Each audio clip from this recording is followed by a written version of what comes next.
All right, welcome to All Things Index, where we dive into how index financial products work and why you should have them as a part of your financial foundation. By now, if you've been searching in YouTube, you realize there's a lot of conflicting information out there. Our purpose with All Things Indexed is to help you see clearly the pros and cons of many different financial vehicles. And we don't buy into the philosophy that there's only one product or service that fits everyone's circumstances. Now, with that being said, this is for educational purposes and does not reflect the opinions of any one insurance company or brokerage. So as we get started, the question is, do you feel it's important to protect your money but still have an opportunity to get market growth? If it is, then now's the time to listen. Okay, the topic that we're going to go into today is policy cost.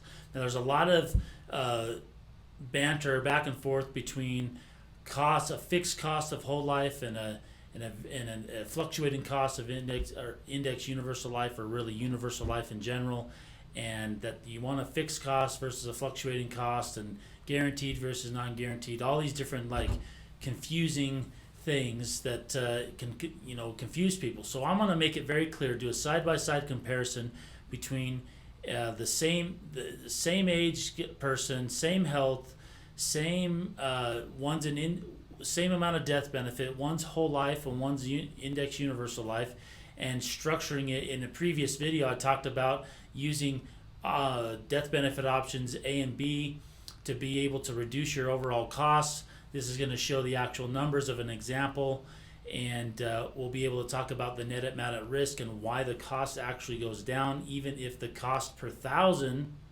goes up, because all insurance costs are calculated off of a cost per thousand. So you open up an insurance policy and there's this big spreadsheet that shows each year, at least in a universal life or an index universal life does.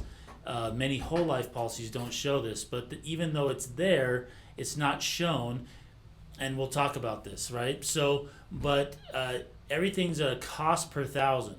That's where the insurance cost is generated. So as cost per thousand changes in a universal life policy or an indexed universal life, we're going to talk about that, okay?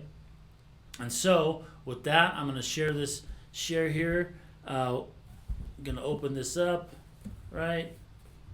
And we'll go ahead and get started and share this chart here. Okay, so once again, so this is a guy, a male, 50 years old. So most people are saying, hey, we don't want to do insurance at 50 because they're too old, right? Type of a thing. Well, this is just an example at 50 years old. I mean, there's many different examples that we can use here, right? There's many different examples. This is just one, right? And so anyway, so 50-year-old, 115,000 of insurance, right? And this is the cost. The orange line is a whole life policy, okay? And the fixed cost, the guaranteed cost, is this over here on the right, is this $3,000. You might not be able to see that very well. Maybe I'll zoom in, right? On here, catch up. Okay, that cost, the cost is $3,039. Okay, where first year cost in this index universal life is $1,000 or $1,416. So about half the cost is between these two initially. Okay, and then we can scale this down, and we'll point out some other things. But I want to come back to this chart here. Okay, so in essence, what a common myth about whole life is that it has a guaranteed insurance cost. It's never going to go up and never going to go down.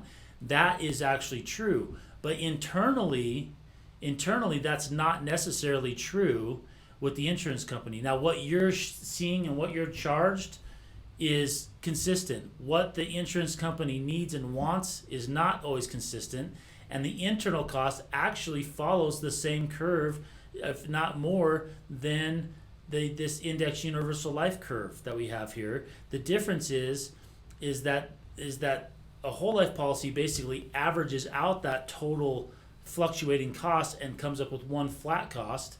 And then when they pay you dividends, they're just paying you dividend.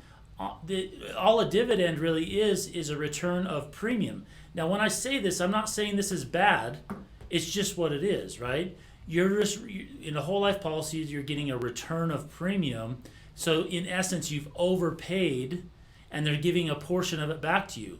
Well, the amount up front, the amount that you've quote unquote overpaid, is significantly more than what you over quote unquote pay or don't pay enough on the back end, right? So it equals out. But what you see on your statements and what as in whatnot is a set cost that's guaranteed, that doesn't go up, doesn't go down. Once again, underneath the surface, internally, it's a different story. So it's not that much different. So what a universal life policy says, hey, let's strip that away and let's just charge the cost that's really at risk, right? And make it a flexible premium. And so that you can have options of what premiums you can make. You can pay more, you can pay less at different times. Where with the whole life, because it's built on that guarantee and you're kind of prepaying up front for the back end increase, it's a set cost and it's kind of rigid. You don't, unless you do a paid up additions rider, that gives you some flexibility inside of a whole life, but the base amount, that's not flexible at all. Where inside of a universal life, there's a minimum and a maximum, and you can pay whatever you want within those minimum and maximums. Now, is it to your advantage to pay the minimum? Absolutely not. That doesn't help you or serve you. So don't ever set up a policy like that. But it's nice to know that you have options in this kind of a scenario, right? And so here we have if in the whole life policy, 3,000 is this starting point, and where only about 1,500 or really 1,400 is the starting point here. So it's about half as expensive.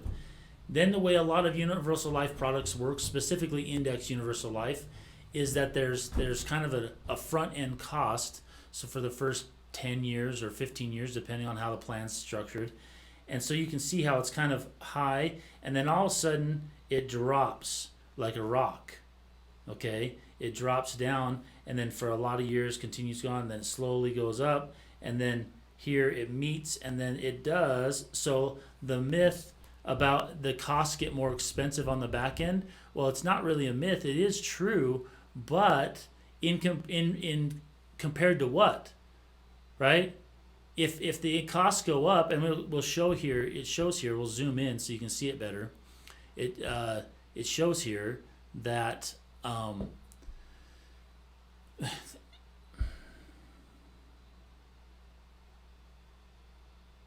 so although the costs go up, what it shows here is that overall I still paid significantly more until I got to this point. Okay, because if I zoom in, if we look at this here, and I zoom in, let's get it right. Here, if I draw a line down here, we're looking at age 88. So from 50 to age 88, it took, what is that, 30, almost 40 years before my cost of this index universal life policy even matched the whole life policy in this case. Now, granted, I'm not saying that whole life is bad or that you shouldn't do it. I think there's a place for it. I'm not a proponent that there's only one way to do it. I'm just showing you the numbers, okay, and the differences. Now, differences don't mean good or bad always. They're just different, right? Okay, so why is there this drop in cost? Well, in a previous video that in another video I'd ask you to check out, I talked about death benefit options A and B and how to utilize them together to reduce your costs. Well, this is showing you the numbers. That video will explain why and what it is. But here, I'll zoom in here. At age 65 here, he's going to stop contributing to the policy and let it fund itself. Well, if you switch from option B at age 65 to option A, you can see that the costs totally significantly change and drop, okay? And that's why, and it stays low for a lot of years, right? And then it slowly, over time, creeps back up, okay? To the point where at age 89 is the first year that the index universal life policy actually is more expensive than the whole life. Okay, but think about all the years previous that you paid this $3,039 in your whole life policy when you were paying a 50 to 75% less for decades of time in your index universal life policy, right? And then on top of that, with the index universal life, not only are you paying less insurance cost for the majority of the time, but if it's structured properly, but you're also able to accumulate more cash because more of your money is going in, assuming you paid the same premium to both policies, right? Assuming you paid the same 3,000-ish a year into the policy, both policies, you're going to have more cash in your index universal life because there's less cost. And then you add the index portion to it, the idea that it can get market-based return without the risk. Now you have an account value that is growing significantly, potentially better than this whole life policy, okay, in this case. Okay. And so, on to another video, I'll explain why this goes down and this option A versus B, this net amount at risk kind of a thing, that even though the cost per thousand can go up, your actual cost can go down, type of a thing, and we'll make it happen. All right? I'm excited to see you again. Talk to you later.